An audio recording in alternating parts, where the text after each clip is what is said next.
दिनैनि दिनाव एबसु आरो UPPL ज' होनबा दिनै मानो गन्थङाव दै हाबो होनबालाय नंमारगौ नामा दिनै एबसुजों मदद होजानाय स्टुडेन्ट इउनियन इलेक्सनाव दिनै मानो फिन आरोबाव क'क्राझार जिल्ला BSUनि आफादगिरि डायमन्ड बरगयारिया बड'लेण्ड इउनिभार्सिटिनि स्टुडेन्ट बुबुल बर'नि सायाव प्रेस मिट होफैदों।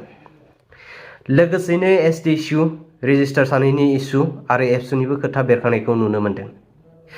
दा फार्स्ट पइन्टआव आं बेखौसो आंनि मोन्दांथिनिफ्राय बुंनो सानदों आं।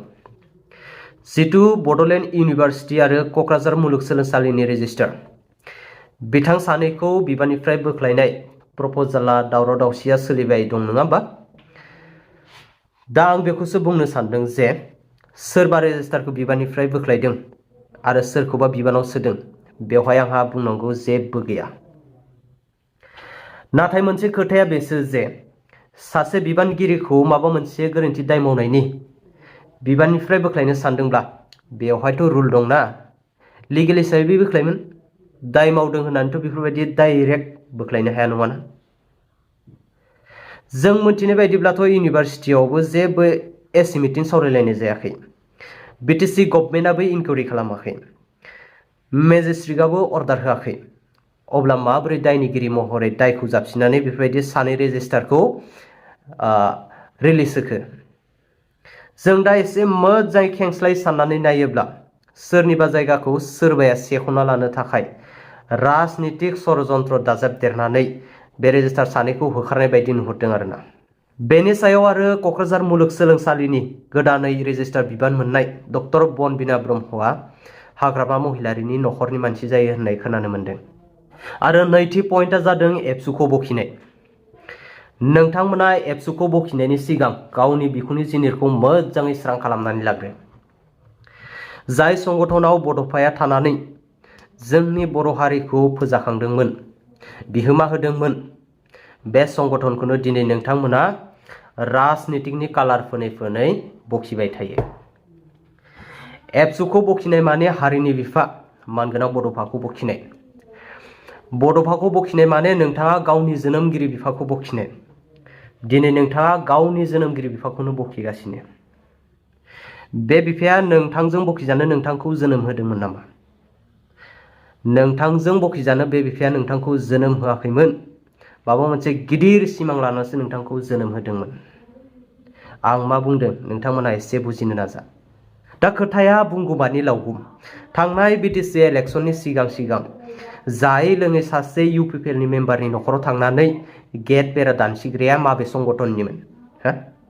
नोंथांमोना बावगारदों नामा?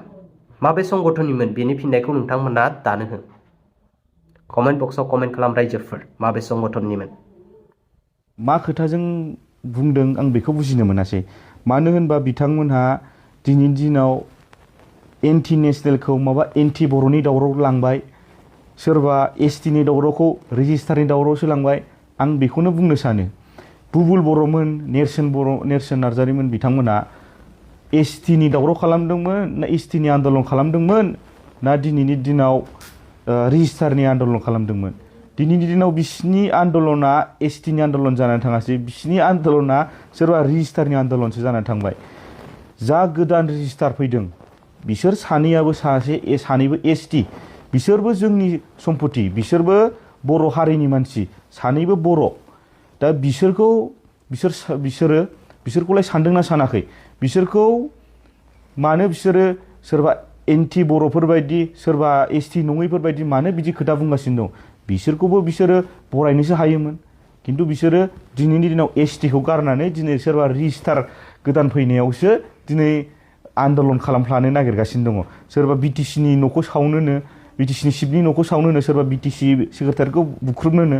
आं बिथांमोनखौ मा होनबावनो? दिनै बुबुल बर'मोन, बिथाङा जों इनफर्मेल स्टुडेन्ट होननायाव एसे नांदों। मानो होनोबा बिथाङा, आङो मोननैसो खोथा बुंबावगोन, बिथाङा दिनैनि दिनाव डाबल MA होनजाबाय थायो। बिथाङा डाबल MA होनजाया, खिन्थु बिथाङा दिनै MA फेल जाखांबाय।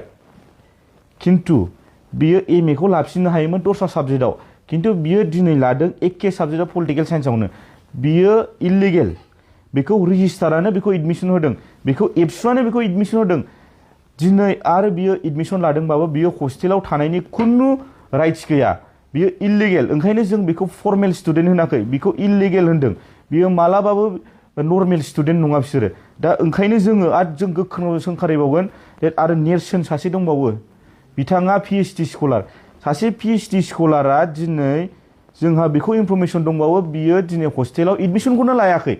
दा आङो बेखौनो होनगोन, बिसोर सानैनि सायाव जोंनि गोदान रेजिस्टारा बिसोर सानैखौ थाबैनो थरन्थ' खालामनानै बिसोर सानैनि गेजेराव इनकुवारि बसायनांगौ। बिसिनि एडमिसना नंमारगौना नंमारा, बिसिनि एडमिसना जामारदोंना जामाराखै, दिनैनि दिनाव बिसोरो फर्मेल स्टुडेन्ट नंगौना नङा।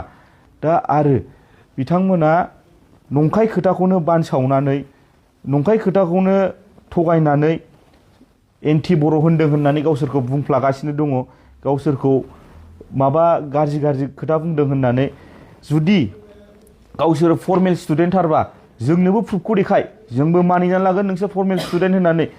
नोंसोरनि फर्मेल स्टुडेन्ट जानायनि नोंसोरनि प्रुफखौ जोंनो देखाय, जोंबो मानिनानै लागोन। आरो जोङो मिथिगौ बुबुल बर'मोनहा, सोरबा नेरसोन मोना, सोरबा जाफुं मोना, सोरनि मानसि सोरनि थाखाय खामानि मावो। दिनै बुबुल बर'मोन बायदि, नेरसोनमोन बायदि, जाफुंमोन बायदिया हराव सान हर गारि घरा लानानै थाखा फैसा सोरनिफ्राय फाइनान्स मोननानै बिसोरो कलेज सारा BTC गिदिं गिदिं, कलेज गिदिं गिदिं बिसोरो माखासे स्टुडेन्टफोरखौ इनफ्लुयेन्स खालामगासिनो। बिसिनि खर'आव गाज्रि गाज्रि बुस्थु सोना होनानै दिनै BTCखौ दंस' खालामनो, BTCआव दावराव दावसि खालामनो बिसोरो सेस्था खालामगासिनो दङ। जों मिथिगौ सोर फाइनान्स खालामो बिसोरखौ, जों नामसो लाथ'वा, खिन्थु आं फंनैसो बुंनो सानगोन। आगुनि चिफ मानगोनां प्रमद बर'जों थाफाग्रा सानैसो PSफोर दङ, बिसोरनि डाइरेक्सनाव, सोरबा सेन्ट्रेल एबसुनि थानाय बिबानगिरिफोरनि डाइरेक्सनाव दिनै बिसोर गारि घरा लानानै बुबुल बर'मोन, नेरसोनमोन बायदिया दिनै गारि घरा लानानै बेराय बेराय कलेज, आलदा कलेजाव बेराय बेराय माखासे नर्मेल स्टुडेन्ट, माखासे मोजां मोजां स्टुडेन्टफोरखौ थगाय थसि खालामनानै दिनै दावराव दावसि खालामनो दिनै सेस्था खालामगासिनो दङ। जोंनाव गासिबो थन्न जोंनाव रिपर्ट दंजोबो। आरो नेरसोन बिथाङा होनदोंना बियो सासे स्टुडेन्ट, बियो सासे निउट्रेल स्टुडेन्ट। आं बेखौ बुंगोन, बिथाङा सासे UPPL नि सासे मेम्बार, इउथनि मेम्बार। जुदि बिथांखौ आङो प्रुफ होयोबा नोंथांमोना मा होनगोन?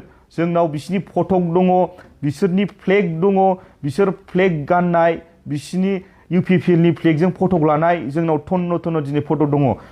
बिसोरो केम्पिनाव ओंखारो, UPPL नि केम्पिनाव ओंखारो, सोरबा फेरेंगाजोंबो ओंखारफायो, आगुनि EM फेरेंगा, बिसोरजोंबो दिनै खिथु खिथु बेरायनानै दिनै इलेक्सन केम्पिं खालामफादों। दिनै मानो UPPL नङा बिसोरलाय? ओंखायनो बिसोरो वान साइडेड जानानै हाग्रामा महिलारि खौ गाज्रि गाज्रि बुंनानै बिसोरो BPF सरकारखौ दिनै गाज्रि गाज्रि नाम सुनो, मुं सुनो टारगेट खालामगासिनो दङ। बे गासिबो दिनैनि दिनाव UPPL आरो सेन्ट्रेल एबसुनि निर्देशआव जागासिनो दङ। आरो आं फंनैसो खोथा बुंबावगोन, दिपेन बर' सारा, मानगोनां दिपेन बर' सारा फंनैसो खोथा बुंदोंमोन ससियेल मिडियायाव। दे जों नुनो मोनदों दे न'खरावबो राजनितिक, समाजावबो राजनितिक, सोलोंथायावबो राजनितिक फैदों होननानै। खिन्थु बे खोथाया मारै? बेयो राजनितिकखौ सोर खालामगोरा सार? राजनितिकखौ नोंसोरसो खालामग्रोदों। 2022 नि स्टुडेन्ट इलेक्सन, इउनिभारसिटिनि स्टुडेन्ट इलेक्सनाव दिनै सोरबा GS देरहानायाव, दिनै नेरसोनमोन बायदि देरहानायाव, दिनै एबसुनि मदद होजानाय देरहानायाव दिनै मानो EM सानै, UPPL नि EM सानैया फैनानै मारै बिसोरखौ आरनाय सोफैनो हाखो? ना एबसुजों UPPL जों लिंक दंमारो नामा? दिनैनि दिनाव एबसु आरो UPPL ज' होनबा दिनै मानो गन्थङाव दै हाबो? होनबालाय नंमारगौ नामा? दिनै एबसुजों मदद होजानाय स्टुडेन्ट इउनियन इलेक्सनाव दिनै मानो EM फेरेंगा बिथां आरो निलुत सरगारि बिथांमोना दिनै फैनानै देरहाखांनायनि उनाव मारै आरनाय सोफैनो हाखो? बिथांमोना बेखौ बुंगोन। होमबालाय दिनैनि दिनाव इन्स्टिटिउसनफ्राव, दिनै सोलोंथायाव राजनितिक लाबोग्राया सारमोना नोंसोरसो सिगां। जोङो दिनै एबसुखौ दिनै जों रायनो थाङाखै। एबसुआ दिनै जोंनि बर' हारिनि सिनस्रि, बर' जाथिखौ फोथांना लाखिनो थाखाय खामानि मावनांगौ, बर' जाथिखौ फोथांना लाखिनो थाखाय बिसोरहा खामानि दङ। जोंबो सासे ट्राइबेल स्टुडेन्ट, जोंबो सासे बर' हारि हिसाबै जोंबो सासे एबसु। नाथाय दिनैनि दिनाव जोङो एबसुखौ गाज्रि मोनाबाबो एबसुनि माखासे दैदेनगिरि जाय सेन्ट्रेल लेभेलाव खामानि मावगासिनो दं बिबान लाना खामानि मावगासिनो दङ बिसोरो दिनै राजनितिखौ हाबनानै जोंनि गोथार एबसुखौ दिनै गुबुंले खालामजोब्बाय